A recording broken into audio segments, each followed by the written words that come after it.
Un an après, comme nous à Tishri, il va chez le Rabbi. Il va voir le Baal Shem Tov Akadosh. Et quand il arrive chez le Baal Shem Tov Akadosh, le Baal Shem Tov tout de suite il a reconnu. Il accueille avec Baruch Haba, avec tous ses élèves, et il dit à ses élèves, vous vous rappelez de lui? Ses élèves, ils le regardent, ils ont l'habitude de voir les gens, mais tellement de gens, ils voient avec le Baal Shem Tov. Et puis là, ils le voient, c'est un taulier.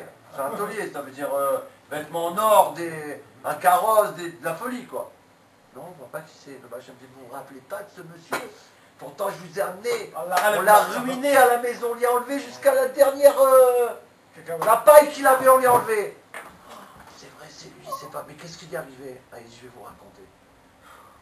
J'avais vu dans le ciel que ce monsieur, Akadosh Baruch Hu, il avait décidé de lui envoyer la richesse la plus grande. Mais comme ce monsieur, il priait jamais pour lui, il ne pouvait pas l'obtenir. C'était en Atsilut, dans le monde le plus haut.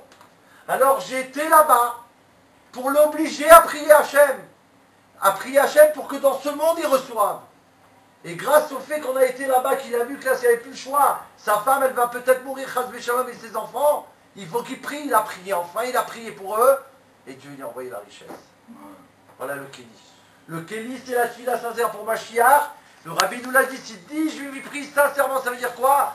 Il n'y a rien d'autre que Mashiach. Je pense plus à mon ci, ou à mon ça, ou à mon là. C'est ça que ça veut dire. Ça veut dire vraiment, je demande à Dieu qu'il envoie un Mashiach tout de suite. De tout mon cœur, comme ce monsieur il a compris que sinon c'était la fin pour sa famille. Quand quelqu'un il sait que c'est fini, Chas v'Shalom, s'il n'y a pas ça, c'est fini. Sa prière, elle est différente. Nous, on doit savoir, c'est la Géoula Mitsitou tout de suite. S'il n'y a pas Dieu qui fait un miracle, c'est fini. Ça veut dire qu'il n'y a pas de possibilité autre.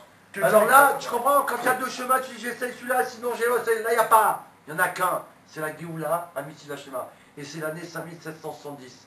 Je remercie Jonathan, c'est grâce à lui qu'on a fait cette histoire. Ouais. C'est une merveille. Vraiment que Dieu soit béni. Amen. Il faut qu'on prie ce Shabbat, sincèrement, c'est le dernier Shabbat de Hanouka. Amen. Et c'est le Shabbat de Hanouka, ça commence, c'est infini. Si Chas v'Shalom demande obligé de prier parce que ma chère, il n'est pas encore revenu. Amen. On doit chacun prier sincèrement, ça suffit. Prier à la bataille. Vive le roi, tout ça, oui, mais sincèrement, c'est une prière. Je suis seul. Ma femme, mes enfants, ils crèvent de faim. C'est pas qu'ils crèvent de faim, ils crèvent de faim. De quoi? De la Géoula. On a soif de la Géoula.